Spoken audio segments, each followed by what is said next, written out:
Bismillah ar-Rahman ar-Rahim. Alhamdulillahi Rabbil Alameen. Wa salatu wa salam ala ashraf al-mursaleen Sayyidina Muhammad sallallahu alayhi wa sallam. Wa salamu alaykum wa rahmatullahi wa barakatuh. In the name of Allah, most gracious, most compassionate, all praise be to Allah, the Lord of the worlds. Peace and blessings of Allah be upon His final messenger Muhammad, and may the peace and the blessings and the mercy of God Almighty Allah be upon each one of you watching these few words today. My dear brothers and sisters, we're going to attempt the impossible. In 10 minutes, we're going to talk about the purpose of life. The purpose of life in 10 minutes. And how to fulfill it, that as well. You must have thought to yourself sometimes, you go out to work in the morning, you work hard all day to put food on the table for the kids, you get home at night, you're so tired, you sit and watch the television, then you go to bed, and then you get up again the next day and do the same. And sometimes, we get so caught up in the busyness of life, we say to ourselves, surely there's more to life than this. Surely there's more than just going out every day to work, coming home, watching the television, and that's it. There must be more. If there's not more to it, life it's almost a joke, really. What's the purpose of it at all? Well, there is a purpose. Islam teaches very clearly that there is a purpose. The purpose is very simple. But before we give it, I've used this image before, so forgive me if you've heard me talk about this image. But I have ministered at many funerals in the past. And for the funeral, the dead body was brought in and placed in a coffin before me. And it was the custom for the minister to say some words about the dead person. So the minister, I would speak about the person who had died. Now, in all the funerals I've been to in my life, I have never heard anyone say, that person had 26 pairs of shoes. No one ever says that at a funeral. I never heard at a funeral anyone say, that man had a good job and he took 3 holidays a year. They don't say that at your funeral. Never have I heard anyone say, he had a big car, he had a big house, he'd this and this. I've never heard anyone say that. All I've heard people say at a funeral is, he was a good man. She was a good mother to her children. He was a good husband to his wife. He was a good Muslim. That's what I've heard people say. Because in death, we realize what's important. All of those things that we've run around after, chased after in life, are totally unimportant when we're lying in our coffin. My grandfather used to say to me, the cemetery is full of indispensable people. We think we're so important in this life. And yet, if we were to die tomorrow, life would go on. These videos would still be made if I wasn't around. The buses would still run. Life would happen as normal. So, what then is the purpose of this life? Well, the funeral gives a clue. It's not about acquiring more things and making ourselves important. It's not about that. It's something to do with being good. And how do we be good? Well, again, let's just step back again.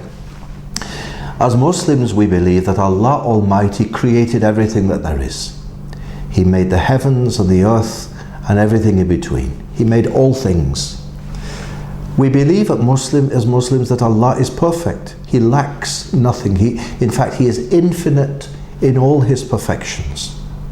So did He need to make us? No, He didn't. He didn't need to make me or you or the world, because He didn't need us at all. So we must ask ourselves the question then, if He didn't need this world and all the things in it, why did He make it? Well, there are two choices. Either He made it out of spite, so that we have to go through the motions of going to work every day and watching the television and going to sleep for no reason. Or He made it out of love. As Muslims, we call Him the merciful, the compassionate, Ar-Rahman Ar-Rahim. The merciful, the compassionate, the most merciful, the most compassionate. Allah created things out of mercy and compassion. So that gives us a clue. As Muslims, we believe that Allah Almighty made the world and everything in it.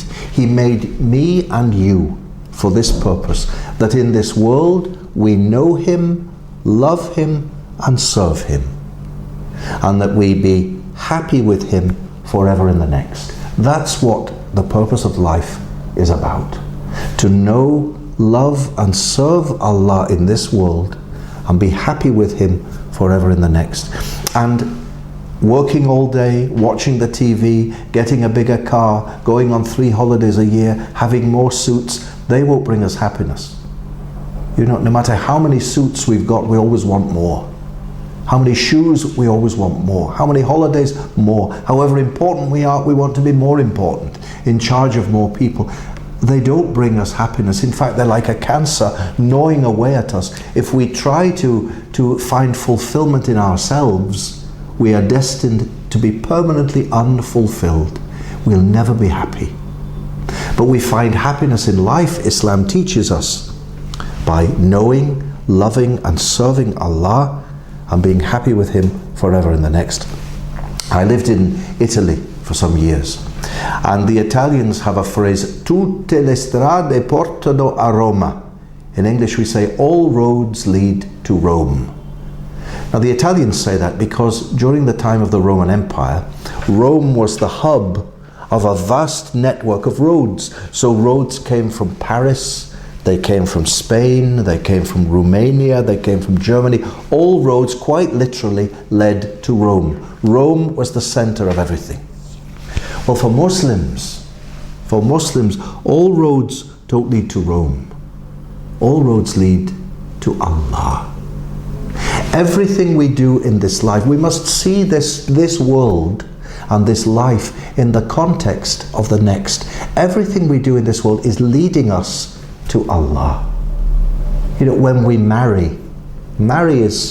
married is half of our faith. That's one of the reasons we're here. We're here on this earth to marry and have children. That's one of the purposes of life. It is half of our deen.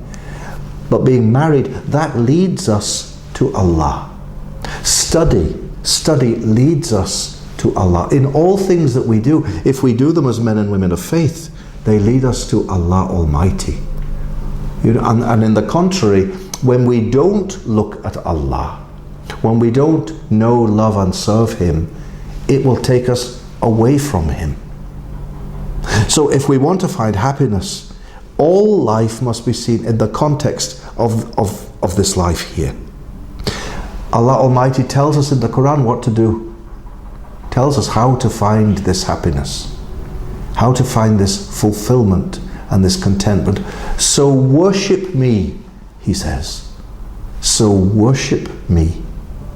In worshipping Allah, we find happiness in our hearts.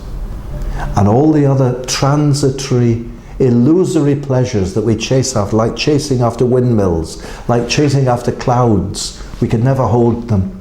None of those things will bring us happiness in this life. Why do people stagger around drunk? You know, take drugs. Because they're looking to fill that gnawing emptiness inside themselves that cannot be filled by the things of this world. In a sense, life is a test. We're tested. Allah has given us our lot. He's given this to me, and this to you, and this to someone else, and He asks us, make the most of what you have. Because my plan is that everything you've got will lead you to me. So when we're getting on the bus tomorrow morning and asking, does this bus go to Small Heath in Birmingham? We shouldn't really be asking that question. We should be asking, does this bus lead me to heaven? You understand? Everything we do with the eyes of faith helps us to travel towards Allah. Tutte le strade portano a Roma. All roads lead to Rome. For Muslims, all roads lead to Allah. So I encourage you, my dear brothers and sisters, we fulfill the purpose of life by worshipping Allah, by listening to Him, by looking to Him, by relying on Him and trusting in Him. And inshallah, by doing that, our life will be given meaning. No more going to work, sitting in front of the television, wondering what next? What's it all about? We know what it's all about because Allah has told us. And He's made us for Himself. And our hearts will find no rest until they rest in Him. In 10 minutes, the purpose of life. Assalamu alaikum wa rahmatullahi wa barakatuh.